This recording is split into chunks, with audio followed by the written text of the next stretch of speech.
जय माता दी आप सभी को। नमस्कार, सत श्री अकाल। आज जो मैं कहानी लेके आई हूँ उस कहानी का शीर्ष ये है कि क्या ब्याज पर पैसे लेने चाहिए हमें या नहीं।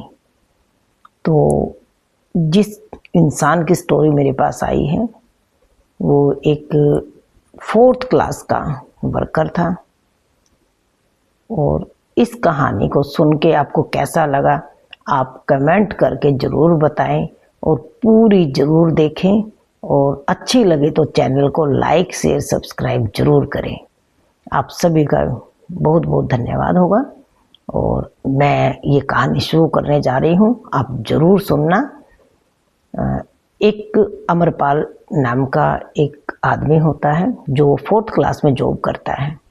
जब वो जॉब करने लगा था तो उसकी शादी नहीं हुई थी और जब जॉब करने लग गया तो उसके बाद उसकी शादी हो गई, पेरेंट्स ने शादी कर दी।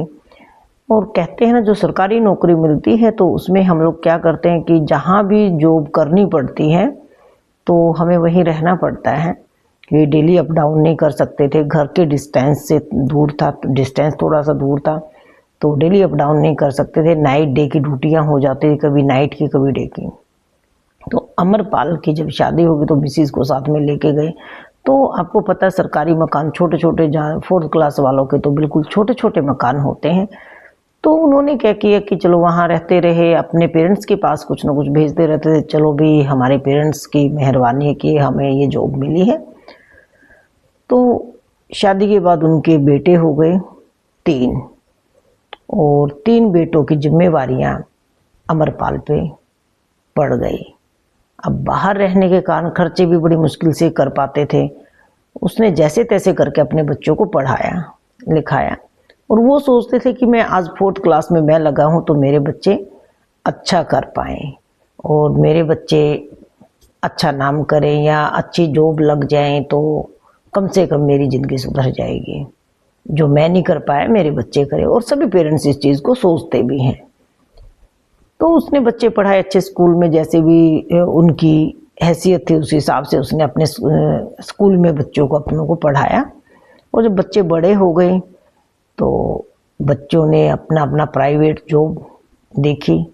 तीनों बेटे अपना प्राइवेट जॉब में लग गए कि चलिए सरकारी जॉब जब मिलेगी तो ठीक है, नहीं तो जब तक प्राइवेट कर लेते हैं। सरकारी जॉब के फॉर्म वो भरते रहते थे। तो तीनों बेटे अपना जॉब लग गए। तो पेरेंट्स ने सोचा कि हम इन बच्चों की अब शादी कर देते हैं, भी बच्चे सेटल हो गए हैं। तो उन्होंने अपने बच्चों की शादियां कर दी। पहले बेटे की शादी की और उन्होंने सोचा कि रिटायरमेंट से पहले अगर तीनों बेटों की शादी हो जाए तो बहुत अच्छा रहेगा। उन्होंने अब रिटायरमेंट में भी क्या मिलना था, ज़्यादा तो 4th क्लास का था, वो बेचारे वैसे ही अपना खर्चे बड़ी मुश्किल से चलाते थे। तो रिटायरमेंट से पहले उन्होंने 2 बेटों की शादी की। तीसरे बेटे की नहीं हो पाई थी तो उन्होंने सोचा कि चलो रिटायरमेंट पे जो पैसा बचेगा वो तीसरे बेटे की शादी कर देंगे और जो पैसा रहेगा वो हम तीनों बेटों को में डिवाइड कर देंगे। अब उन्होंने ऐसा ही किया। जब रिटायरमेंट हुए तो कुछ तो रिटायरमेंट पे पैसा लगा दिया और उसके बाद फिर अपने छोटे बेटे की शादी कर दी। सभी ज्वाइंट रहते थे, ज्वाइंट फैमिली थी। चलो अपना उनकी जो 2 बहुएं थी उनकी तो अच्छी बनती थी। जो तीसरी बहू आई छोटी, तो चलो पहले तो कुछ नहीं इतना बोलती थी ना कुछ ऐसा करती थी, उसके बाद उनकी बननी बंद हो गई। वो कभी सास के साथ झगड़ा कर रही है, कभी अपने हस्बैंड के साथ ही। पहले तो स्टार्टिंग में अपने हस्बैंड के साथ ही किसी न किसी बात को लेके झगड़ा करना, मतलब छोटी छोटी बातों को, जैसे कि मुझे खाने के लिए चीज़ चाहिए। अब ज्वाइंट फैमिली है तो सबको एक ही जैसा खाना पड़ता था। आपको पता ही है सभी को कि ज्वाइंट फैमिली में जो चीज़ बनती है वही खानी पड़ती है, बच्चों को भी और बड़ों को भी। तो लेकिन उसकी जिद होती थी कि मैंने ये खाना। चलो उसके हस्बैंड समझते थे कि चलो कोई बात नहीं, कई बार दिल करता है इंसान का तो वो लाके उसको अकेले दे भी देते थे। लेकिन धीरे धीरे उसकी डिमांडें बढ़ती रही। अब हस्बैंड परेशान रहे कि अब क्या किया जाए, माँ बाप को बताएंगे तो वो भी। अब उनके रूम भी एक एक रूम बनाया हुआ था तीनों बेटों का, एक उन्होंने अपना रूम बना रखा था। रिटायरमेंट के पैसों पे कमरे अपना उन्होंने पहले ही बना रखे थे जैसे।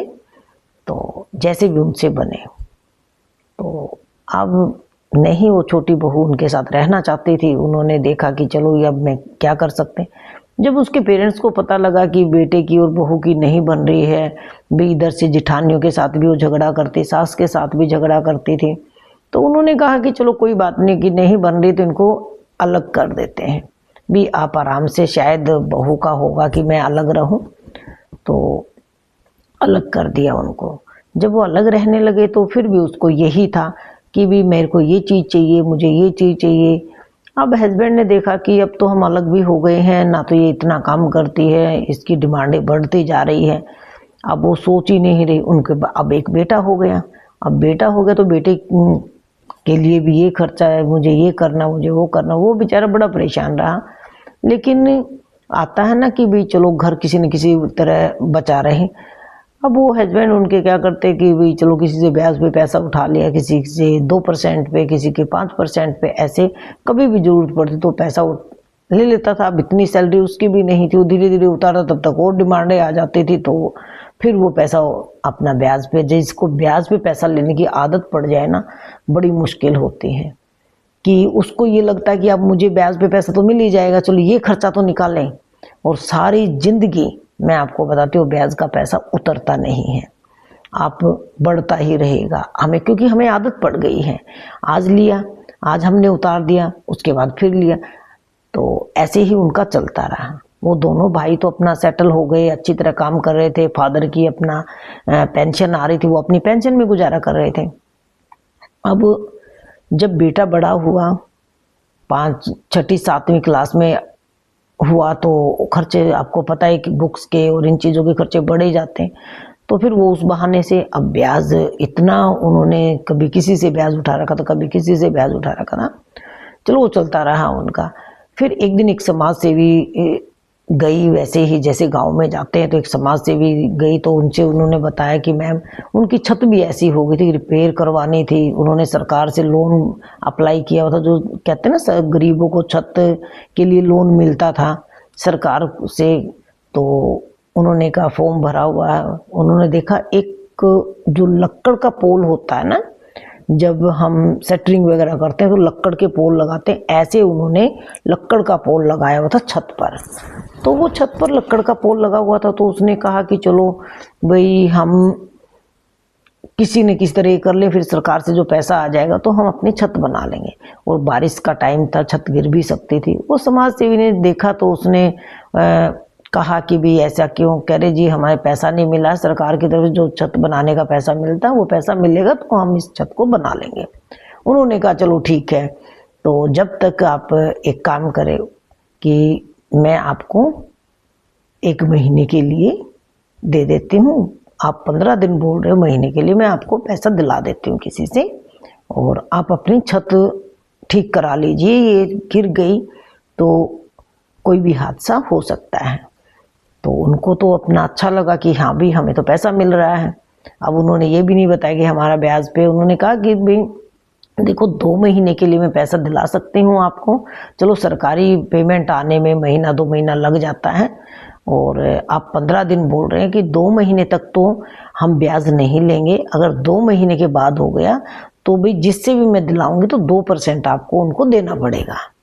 अब वो कहने लगे ठीक है, अब क्योंकि 2% तो कोई दे ही नहीं रहा था उनको, तो 10% पे ब्याज लेके बैठे हुए थे। अब 40,000 उस समाज सेवी ने उसको दिला दिए। अब बेटा भी बड़ा होता जा रहा था, उसने 2 महीने में नहीं दिए, 3 महीने में नहीं दिए, 4 महीने में नहीं दिए। उन्होंने कहा भाई 2% उनका ब्याज आप देते रहे। 1-2 महीने उन्होंने 2% ब्याज दिया भी, तो 10 से तो कम ही था, 2% ब्याज दिया। तो उसके बाद उन्होंने बंद ही कर दिया फिर देना। तो समाज सेवी ने क्या किया, जिससे दिलवाए थे उससे तो खुद दिया कि भी इनकी कंडीशन लग रहा है ये नहीं दे पाएंगे। और फिर उसने सर्च किया, सारे 1-2 गांव वालों से पूछा कि भी इनकी कंडीशन और ये कैसे इंसान है। तो पता लगा कि उन्होंने एक से ब्याज नहीं ले रखा, ब्याज पे पैसा। उन्होंने 6-7 लोगों से थोड़ा थोड़ा करके ब्याज पे पैसा लिया हुआ था, किसी से 10% पे, किसी से 8 पे, ऐसे उन्होंने पैसा लिया हुआ था। अब वो पैसा तो उनसे उतर नहीं रहा था, तो वो कहाँ से उतारेंगे, वो तो 2% था। उनको तो अच्छा लगा कि भाई 2% तो कोई देता ही नहीं है ब्याज। तो लेकिन उस समाज सेवी ने उतारा, उनको बोलते रहे, वो दे नहीं रहे थे। जब उसके फादर को पता लगा तो उसके फादर ने कहा मैम मुझे नहीं पता था कि भी आपसे पैसा लिया हुआ। फिर उनका कंडीशन, क्योंकि गांव में रहते तो पता तो होता ही है। अब धीरे धीरे करके उसके फादर ने वो 40,000 उस समाज सेवी के उतारे। और देखो हैरानगी की बात है कि मिस हैपनिंग के लिए ही उस समाज सेवी ने उसको पैसा दिया था कि भी कोई मिस हैपनिंग ना हो जाए। तो उसी दौरान उसका बेटा बीमार हो गया, कोविड चल गया, बीमार हो गया और उसके बाद उसका बेटा एक्सपायर भी हो गया। एक ही एक बेटा था और वो लेडीज इतनी शातिर थी, फिर भी मतलब वो लेडीज ये मानने के लिए तैयार नहीं थी कि मेरी कोई गलती है। देखिए मैं आप सभी से इस कहानी से आपको क्या सीख मिली आप ज़रूर बताएं। मैं तो यही कहूँगी कि मुझे तो ये कहानी जब सुनी मैंने, उन्होंने भेजी मुझे और उनके बारे में मैंने सुना, और अब मैं जो आपको बता रही हूँ मेरा मानना तो यही है, अगर आपकी 10,000 भी सैलरी है तो उसमें से आपको 500-500 रुपये हर महीने भी बचाएंगे तो आपको ब्याज लेने की ज़रूरत नहीं होगी। खर्चे आप पैसे जितना मर्जी कर लीजिए, और जब ब्याज की आदत पड़ जाती तो आप छोड़ नहीं सकते उस चीज़ को। तो बस यही कहूँगी, ब्याज से बचें।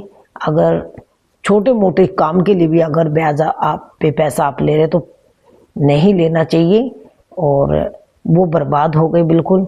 और उनके फादर ने पैसा उतारा। तो आप ज़रूर इस वीडियो को देखें और कमेंट करें, लाइक शेयर सब्सक्राइब करें चैनल को। वीडियो अच्छी लगे तो बताना किस टॉपिक पे मैं वीडियो बनाऊं, तो मैं और वीडियो आपके लिए लेके आऊँगी। जय माता दी आप सभी को।